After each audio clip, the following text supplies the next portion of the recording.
Hello everyone, Mikey here with the Ocelot, an alternate build of said 4120 Rescue Hovercraft.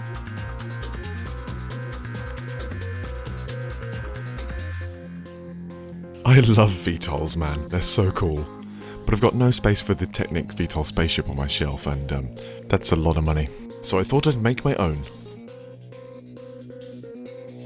The Rescue Hovercraft is a really nice set, but it doesn't really do a hell of a lot for a Technic set, so I thought I'd design something with a few more functions.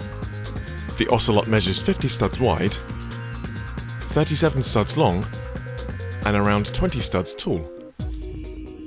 The wheels drive the propellers through a series of gears.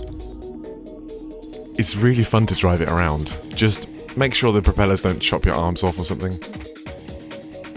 This white lift arm controls the landing gear, which is connected to the rotor's position. When it comes down, the rotors move into the vertical position, and when it retracts, the rotors move into the forward position.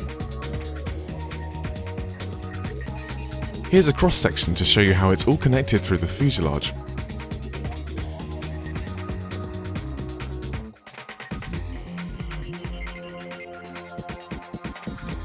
There's also a little mechanism that locks the landing gear in place.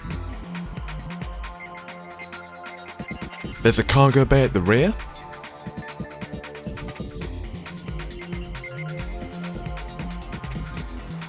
and a pair of movable rudders at the tail.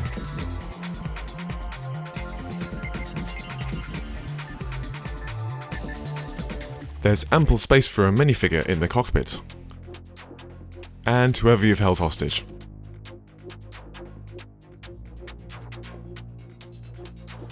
The full building instructions for this model can be found via my page at rebrickable.com. Thank you so much for watching, and as always, keep on building.